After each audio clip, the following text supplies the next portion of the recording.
이원하 변호사의 사건 X파일.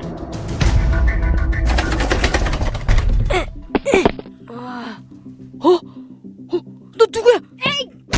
뭐야 이거?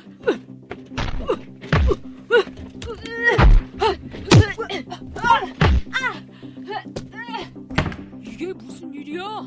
아빠! 이 자식 좀 잡아봐! 너 딱 걸렸어! 2006년 4월 서울 영등포구 신길동의 한 반지하 주택에 강도가 침입하는 사건이 발생했습니다. 강도는 이 주택에 살고 있는 남성의 머리를 흉기로 가격했지만 이 남성과 남성의 아버지에 의해 결국 제압됐죠. 그리고 출동한 경찰에 붙잡혀 수사를 받게 됐는데 이 강도에게서 뭔가 석연치 않은 구석이 발견됐습니다. 지금 뭐라 그랬어요? 아이씨, 아깝다고요. 뭐가요? 그 집 못 털어서 아까워요? 아니, 그게 아니라 못 죽여서 경찰에 잡혀서 이제 사람 못 죽이니까 아깝다고요. 뭐야? 사람 피해서 무슨 냄새 나는 줄 알아요? 향기가 나요, 향기가. 이 자식 뭐야? 단순강도 아니었어? 절도, 성폭행, 살인? 이 중에 제일 짜릿한 게 살인이었어요. 정신도 맑아지고 우울함도 싹 사라지는 기분? 내가 담배는 끊어도 살인은 못 끊지. 검거된 강도의 이름은 정남규. 그렇습니다. 그는 13건의 살인을 저지른 연쇄 살인마였죠. 세간에선 그를 쾌락살인마라 부르는데요. 이원하 변호사의 사건 X파일에서 희대 쾌락살인마 정남규 사건 자세히 짚어보겠습니다. 안녕하세요. 이원하 변호사의 사건 X파일 이원하입니다. 오늘도 로엘 법무법인 최건희 변호사와 함께합니다. 변호사님 어서 오세요. 안녕하세요. 로엘 법무법인의 파트너 변호사 최건희입니다. 반갑습니다. 대한민국 범죄사에서 손꼽히는 연쇄살인마들이 몇 명 있는데 그중 한 명이 바로 이 정남규입니다. 도대체 살인을 얼마나 저질렀던 겁니까? 예, 사이코패스 살인마로도 유명한 정남규는 2004년 1월부터 2006년 4월까지 총 13명을 살해하고 20명에겐 중상을 입힌 것으로 알려져 있습니다. 그러다가 어떻게 붙잡혔냐? 한 집에 침입해서 범행을 저지르려다가 다행히도 이 피해자한테 제압되면서 경찰에 붙잡히게 됐죠. 그런데 처음에는 단순 강도 사건인 줄 알았다면서요? 예, 정남규가 체포되는 과정을 보면 참 재밌는데요. 처음에 피해자들에게 제압당해 잡힌 정남규는 키도 작고 왜소한 체격에 훔친 것이라고는 고작 현금 24,000원과 문화상품권 10,000원짜리가 전부였다고 합니다. 그래서 경찰은 처음에 이를 단순 강도로만 보고 정남규를 강도 현행범으로 체포했었는데요. 정남규가 경찰차 안에서 차창에 머리를 쿵쿵 박으면서 계속해서 무언가를 중얼거렸다고 합니다. 그것은 바로 에이씨 끝났네. 1,000명 죽일 수도 있었는데 이런 섬뜩한 말이었습니다. 네. 결정적으로 경찰들이 정남규를 단순 강도가 아닌 살인범이라고 의심하게 된 증거는 바로 범행 현장에서 발견된 범행 도구입니다. 경찰들이 현장에서 수거한 범행 도구 중에는 길이 40cm, 무게가 약 2.18kg나 되는 파이프 렌치가 있었다고 해요. 단순 강도범이 소지하기에는 좀 크고 무거운 범행 도구여서 그 경찰이 자세히 파이프 렌치를 들여다봤다고 하더라고요. 그 파이프 렌치의 나사 톱니바퀴를 자세히 들여보니 무언가가 딱지처럼 굳게 있는 이물질이 있었는데 자세히 살펴보자 그게 피가 딱딱하게 굳은 혈흔이었다고 합니다. 경찰은 이를 보고 또 다른 범죄의 가능성이 있다고 판단을 해서 본격적으로 정남규에 대한 대대적인 수사를 시작했습니다. 이게 사실 상대방을 제압하기 위한 도구라기보다는 상대방을 빠르게 살인하기 위한 도구처럼 보였었던 것 같아요. 예, 그렇습니다. 예. 당시 경찰이 취조를 했을 거 아닙니까? 그런데 워낙 일반적인 답변을 안 하더라는 거예요. 보통 원한이 있어서 해치려고 했다거나 아니면 뭘 훔치려고 하다가 들켜서 그랬다거나 범행 동기가 있어야 하는데 이런 이유가 하나도 없다 보니까 경찰 입장에서도 도대체 이게 뭔가 했겠죠. 그래서 결국 프로파일러가 투입되죠? 예, 굉장히 유명하신 분이시죠. 요즘에 TV에도 굉장히 많이 나오시고요. 대한민국의 1호 프로파일러이자 현재는 동국대 경찰행정학과의 겸임교수로도 재직 중이신 권희룡 교수님께서 정남규를 직접 프로파일링 하셨습니다. 아, 그분이 했군요. 예. 그러면 그 과정에서 내가 사실 다른 사람도 죽였다 고백도 한 건가요? 예, 그렇습니다. 12시간 정도의 수사 끝에 정남규는 처음에 살인사건 4건에 대해서 실토를 했습니다. 그리고 이어서 경찰의 대대적인 추가 수사를 통해서 당시 미궁에 빠졌던 다른 살인사건들과의 연결고리도 발견했다고 합니다.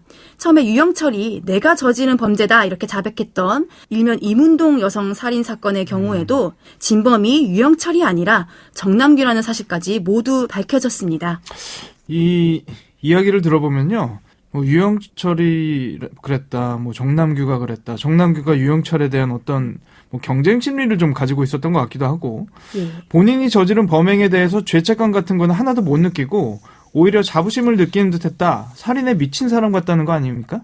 예, 참고로 정남규는 수사 과정에서 살인하면 이 안에서 성취형 같은 게 몸으로 쫙 다가옵니다. 뭐 이런 진술을 하거나 지금도 피냄새를 맡고 싶다. 사람 피에서는 향기가 난다. 이런 기이한 진술을 해서 정말 우리들에게 충격을 안겨줬습니다.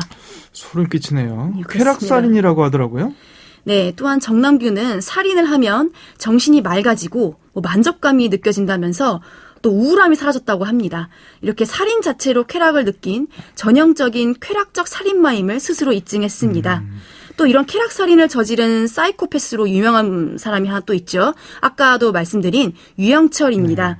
참고로 유영철의 경우에는 주로 둔기를 사용해서 범행을 하고 성적인 행위는 하지 않았던 반면에 정남규는 날카로운 흉기를 사용하고 범행 당시에 방화와 성폭행도 함께 저지른 것으로 파악이 됐습니다. 이렇게 누군가를 찌르는 행위는 자신의 힘을 과시하려는 이러한 성적인 동기에서 유발되는 것이라고 하네요. 저는 이 사건 보면서 가장 소름 돋았던 대목이 뭐냐면요. 정남규가 평소에 자기 관리를 그렇게 철저히 했다는 거예요. 달리기도 하고 담배도 안 하고. 근데 그 이유가 뭐였냐? 살인 때문이었죠? 예, 정남규는 그 자신만의 쾌락살인을 위해서 상상을 초월하는 힘을 쏟았습니다. 정남규는 범행 후에 CCTV에 잡히지 않기 위해서 늘 그 범행 목적지 부근 몇 정거장 전에 내린 후에 도보로 걸어 다녔다고 합니다. 나중에 범행 현장에서 또 잡히게 되면 쉽고 빠르게 도주하기 위해서 이틀에 한 번꼴로 10km 달리기 연습을 했다고 해요. 굉장하네요. 예, 거의 마라톤 선수급이었다고 합니다, 네. 실력이. 도주를 위해서 또 술, 담배 이런 것도 다 끊었고 악력기와 역기와 같은 이런 헬스기구로 체력을 열심히 다진 것으로 알려져 있습니다. 이어서 정남규는 건강 프로그램도 꾸준히 시청했고 영양 정보를 이렇게 본 게 있으면 공책에 정리해서 적으면서 이렇게 식단까지 철저하게 관리했다고 합니다. 정말 말 그대로 살인을 쉽게 하기 위해서 장기적인 이런 플랜까지 짠 거죠. 거기에 범죄 준비를 위해서 이렇게 체력만 단련한 게 아니라요. 학습도 매우 열심히 했습니다. 나중에 수색된 그 집에서 과학수사 관련 잡지만 수십 건이 발견이 됐고요. 체포당하기 직전까지 CSI 과학수사대 시리즈를 한 편도 빼놓지 않고 계속 시청했다고 합니다. 살인에 미친 사람이네요. 예, 그렇죠. 또한 이렇게 정남규는 자신의 범죄를 보도한 기사를 스크랩까지 하면서 자신의 범죄에 대한 이런 수사 현황을 학습하고 있었던 정황까지 발견이 됐어요. 이 정도 노력을 다른 생산적인 일에 쏟았다면 뭐가 돼도 됐을 수준입니다. 아, 그러네요. 네.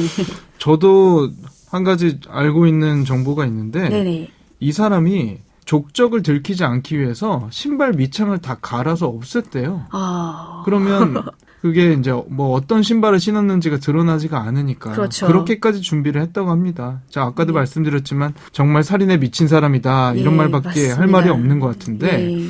그런데 트리거라고 해야 할까요? 정남규도 처음 살인을 하게 된 계기라든지 이런 게 있을 것 같은데 어떻습니까?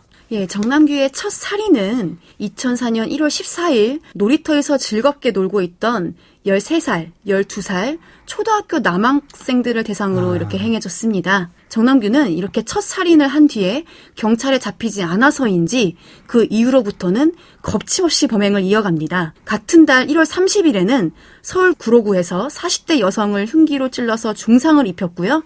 2월 6일에는 서울 동대문구에서 20대 여성을 연속해 살해했습니다. 이후 정남규는 2004년 1월부터 경찰에 체포되는 약 27개월 동안 거의 매달 서울과 경기 지역을 돌아다니며 총 24건의 범죄를 저질렀습니다. 주로 상대적으로 힘이 약한 여성과 중년 남성만을 범행 목표로 잡은 것으로 알려져 있습니다. 참고로 정남규는 살인을 저지르기 전에도요. 1999년도 절도 및 강간으로 징역 2년을 살았고요. 2002년에는 자동차 절도로 징역 10개월 등 이런 혐의로 교도소를 들락날락했습니다. 당시 해당 사건이 대대적으로 보도되면서 정남규와 관련된 여러 이야기들이 나오지 않았습니까? 정남규의 어린 시절에 대한 이야기도 많이 알려졌었는데 굉장히 불우한 어린 시절을 보냈다. 이렇게 알려졌죠? 예, 맞습니다. 1969년 전북의 한 시골 마을에서 태어난 정남규는 어린 시절 아버지로부터 지속적인 폭행을 당했다고 알려져 있어요. 시골 농가의 5남 4녀 중 7째인 그는 폭력적인 아버지 밑에서 정상적이지 못한 청소년기를 보냈다고 하네요. 심지어 초등학교 5학년 때는 의지했던 동네 아저씨로부터 성폭행을 당하기도 했다고 합니다.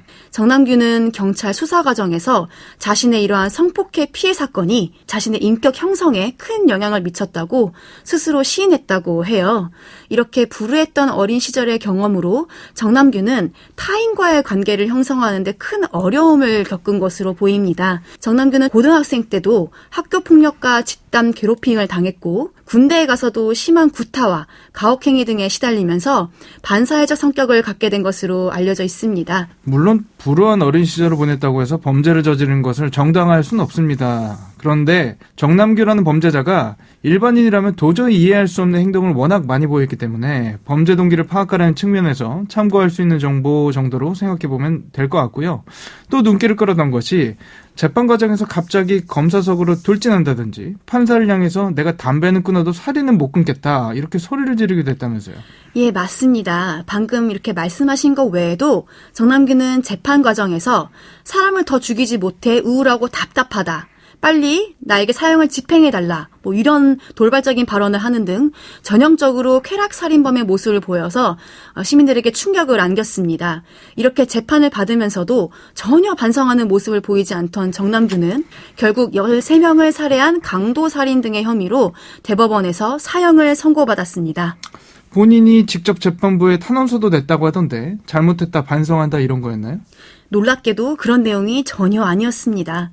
범행에 대한 반성은커녕 정남규는 오히려 자신에게 아까 말했듯이 빨리 사형을 내려달라는 탄원서를 재판부에 제출했는데요. 또 취재진이 정남규에게 피해자한테 미안하지 않으세요? 이렇게 질문하자 미소를 지으면서 화답하는 장면은 이미 여러 차례 언론이 방영이 돼서 상당히 유명한 장면 중에 하나입니다. 이렇게 정남규는 피해자들에게 미안함을 전혀 느끼지 못하는 모습을 보였습니다. 사형제는 사문화된 상황이라 교도소에 계속 갇혀있는 상황인 건가요? 예, 우리나라는 실제로 1997년 이후로는 사형을 집행하지 않기 때문에 정남규는 사형 선고를 받고도 쭉 교도소에 수감되어 있었습니다. 그런데 더 이상 살인을 하지 못하는 그런 상황으로 인해서 자신의 인생에 큰 의미를 느끼지 못했는지 2009년 11월 21일 교도소 독방에서 스스로 목을 매 자살했습니다. 사건 엑스파일 오늘은 희대의 연쇄살인마, 쾌락살인마로 불린 정남규 관련 사건들 짚어봤습니다. 대한민국에서 다시는 정남규와 같은 범죄자를 보는 일 없었으면 좋겠습니다. 오늘 저희가 준비한 내용은 여기까지입니다. 끝곡으로 스자의 킬빌 들려드리면서 이 시간 마치겠습니다. 여러분은 모두 변호받아 마땅한 사람들입니다. 사건 엑스파일. 여러분 고맙습니다. 네, 감사합니다.